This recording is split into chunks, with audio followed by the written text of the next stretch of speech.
ஒரு சின்ன இந்த நிகழ்ச்சியை ஏற்பாடு செய்கிறதுல ரொம்ப சிரமம்லாம் ஒன்றும் இல்லை. எல்லாரோட ஒத்துழைப்பில் தான் இந்த நிகழ்ச்சி ஏற்பாடு பண்ணியிருக்கோம்.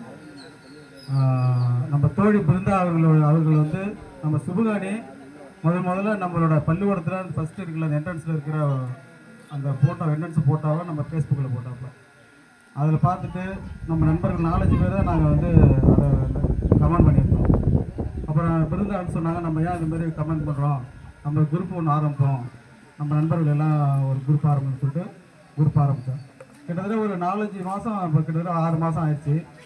ஆரம்பித்த 1 மாதம் நல்ல குரூப் அவ்வளோ வேகமாக மகிழ்ச்சியாக சந்தோஷமாக போயிட்டு இருந்துச்சு.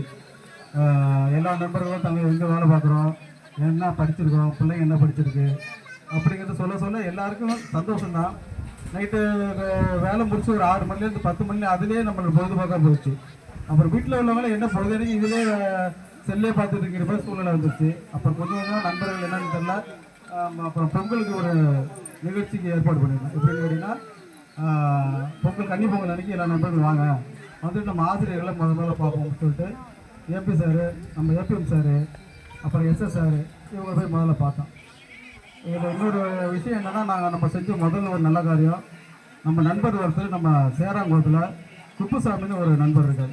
அவர் கிட்டத்தட்ட ஒரு 19 வருஷம் 20 வருஷத்துக்கு முன்னாடி இந்த வைக்க கட்டுற வேலைக்கு போகிறப்ப அடிபட்டுட்டார். இந்த இடுப்புட்டு அடிபட்டுருச்சு. அதுக்கப்புறம் அந்த இடுப்பு கீழே உள்ள 2 காலுமே செயலே வந்து நகரவே முடியாத சூழ்நிலை ஏற்படுகிறார். அது யாருக்கும் எங்களுக்கு தெரியல. ஒரு 19 வருஷத்துக்கு அப்புறம் தான் எல்லாருக்கும் இந்த குரூப் ஆரம்பிச்சதுக்கு அப்புறம் தான் தெரிய வந்துச்சு. அப்புறமா அந்த நண்பருக்கு நாங்கள் எல்லாருமே ஒரு அமௌண்ட் கலெக்ட் பண்ண, நம்ம அம்மா எல்லாருமே தான் கலெக்ட் பண்ணிட்டு கொண்டு போய் அந்த நண்பரை பார்த்துட்டு வந்தோம். பார்க்கும்போது அவரோட நிலைமையை பார்த்தா அவ்வளோ சிரமமாக இருந்துச்சு. யூரின் மோஷன் எல்லாமே அவங்க ஒய்ஃபு தான் வாங்கிட்டு போய் க்ளீன் பண்ணி செய்கிற ஒரு சூழ்நிலை. அந்த பார்த்ததுக்கு அப்புறம் தான் நம்ம குரூப்பில் நிறைய டெவலப்மெண்ட்டு, நல்ல ஒவ்வொரு நண்பர்களும் நிறைய பேர் வந்து சேர்ந்தாங்க. கிட்டத்தட்ட எனக்கு 77 பேர் இருக்கும் நம்ம அந்த குரூப்பில். ரொம்ப சந்தோஷமாக இருக்குது. இன்னும் நிறைய பேசணும்னு ஆசை இருக்குது. நான் டைமில் பேச முடியல. இந்த பள்ளிக்கூடத்தை பற்றி சொல்லணும்னா, நம்ம படிக்கும் போதெல்லாம் ஸ்கூல் வந்து வேறு மாதிரி இருந்துச்சு. இந்த பக்கம் பார்த்தீங்கன்னா ஆஸ்பராஜெட்டு, இந்த பக்கம் கூரை, மேக்ஸிமம் நம்ம படித்ததுலாம் கூரை கட்டணும் தான்.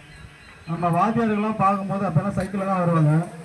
ஒவ்வொருத்தரையும் பார்க்கும்போது ஒவ்வொருத்தருக்கும் ஒரு இது இருக்கும். ஏபி சார்னா நம்மளை துணியை வச்சு முதல்ல பொத்துன்னு அடிப்பாங்க. எஸ்எஸ்ஆர்என் சார் என்ன பண்ணுவாங்கன்னா, அடிக்கிறதுக்கு முன்னாடி கம்பு வச்சு பலர்னு அரைச்சிட்டு ஓடும்பாங்க. அதுமாதிரி ஓடுவோம். எஸ்எஸ்ஆர் அடிக்க மாட்டாங்க. ஒரு சின்ன குச்சி இருக்கும், ஒரு அடி அது வலிக்காது, ஒன்றும் பண்ணாது, ஒரு சின்னதாக ஒரு அடி அடிப்பாங்க. அப்புறம் வந்து நம்ம சத்ருவ சார், இந்த நம்ம பெரிய அண்டாவில் சாப்பாடு இருக்கும், ஒரு 12 மணிக்கெல்லாம் ஒரு வாசனை வரும், நம்ம சத்ருவ சார் வாசனை. அது வரும்போதே பசி ஆரம்பிச்சிடும்.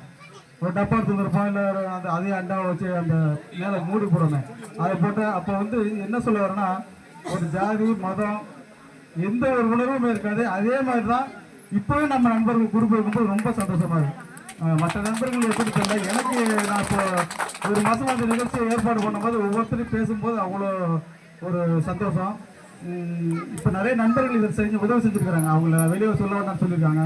இப்போ நம்ம ஸ்கூலுக்கு நம்ம அந்த ஸ்கூலில் உள்ள யாரும் இங்கே வாத்தியாருங்க இல்லை. அவங்க கேட்டாங்க, இந்த ஸ்கூலுக்கு தண்ணி குடிக்கிறதுக்கு ரொம்ப சிரமமாக இருக்குது, நீங்கள் ஏதாவது பண்ணி கொடுங்க அப்படின்னு சொன்னாங்க. ஏன்னா நம்ம குழந்தைங்கள்லாம் இந்த தண்ணி இருக்குல்ல, இந்த தண்ணியை மேலே வச்சு தான் குடிக்கிறாங்களாம். அதனால அது நம்ம நண்பர்களோட முயற்சியால் உள்ள வேலை நடந்துகிட்டு இருக்கு. தண்ணி சுத்த வச்சு கொடுக்குறது ஆர்வ வட்டம் செஞ்சுட்டு இருக்கோம். இன்னும் நம்ம ஸ்கூலுக்கு நிறைய செய்யணும்னு ஆசை இருக்குது. இதே ஒத்துழைப்பா நம்ம நண்பர்கள் இன்னும் வழங்குறோம். அதாவது நம்ம எப்படி நம்ம தாய் தகப்பனுக்கு நம்ம வந்து நம்மளை வளர்த்து ஆளாக்கி விடுறது, அவங்கள நம்ம பார்த்துக்கிறோமோ, அது மாதிரி இறைவன் நமக்கு ஒரு நல்ல ஒரு ஸ்டேஜை கொண்டாந்து வைக்கும் போது இறைவனுக்கு எப்படி நன்றி சொல்கிறோமோ, அதே மாதிரி நம்ம வாத்தியர்கள், நம்ம அறிவுரை சொல்லிய வாத்தியர்களுக்கு நம்ம எப்படி நம்ம நன்றி செலுத்துகிறோமோ, அதே மாதிரி நம்ம பள்ளிக்கூடத்துக்கு நம்ம எவ்வளோக்கு எவ்வளோ நன்றி செலுத்துகிறோமோ அந்தளவுக்கு நம்ம வாழ்க்கையில் முன்னேறலாங்கிற மாதிரி எனக்கு ஒரு நம்பிக்கை இருக்குது. நம்ம எண்ணம் போல் வாழ்க்கைன்னு சொல்லுவாங்க. அதனால் அடுத்தவங்களுக்கு உதவி செய்கிறது, இந்த மாதிரி பள்ளி குழந்தைங்களுக்கு உதவி செய்கிறது, நம்ம பிள்ளைங்க நல்லா படிக்குங்கிற ஒரு எண்ணத்தில் தான் இந்த நிகழ்ச்சி ஏற்பாடு பண்ணியிருக்கோம். மெயினாக இன்னொரு விஷயம் நான் கொஞ்சம் அதிகமாக பேச நினைக்காதீங்க. எதுக்காக இந்த நிகழ்ச்சினா, இந்த குரூப்னா எல்லாரும் ஒவ்வொரு இடத்துல இருக்கிறோம். வெளிநாட்டில் இருக்கிறோம், சென்னையில் இருக்கிறாங்க, கோயம்புத்தூர் இருக்கிறாங்க, திருச்சியில் இருக்கிறாங்க, அரசு ஊழியர்களாக இருக்கிறாங்க, இன்னும் வேறு பதவியில் இருக்கிறாங்க. ஒரு சின்ன ஒரு வேலை நடக்குது, இல்லை ஏதாவது ஒரு உதவி செய்யணும்னா ஒரு நண்பர்கிட்ட ஃபோன் பண்ணி எனக்கு இது வேணும், இந்த மாதிரி இந்த இடத்துல செஞ்சு தரணும் அப்படின்னு சொன்னால் இப்பயும் நிறைய நடந்துக்கிட்டு இருக்கு. ஒரு ஹாஸ்பிட்டலில் போகணும், இல்லை ஒரு பள்ளிக்கூடத்துக்கு போகணும், ஒரு அதிகாரத்துக்கு ஒரு அலுவலகத்துக்கு போனால் நடந்துக்கிட்டு இருக்கு. அதுக்காக இந்த குழுவை நம்ம செயல்படுத்திட்டு இருக்கிறோம். இன்னும் நிறைய பேசலாம். இருந்தாலும் அனைத்து நண்பர்களுக்கும் இந்த நிகழ்ச்சிக்கு ஒத்துழைப்பு கொடுத்த தோழர்களுக்கும் குடும்பத்தினர்களுக்கும் நன்றியை தெரிவிச்சுக்கிறேன். என்னோட குடும்பத்தை நான் வர சொல்றேன்.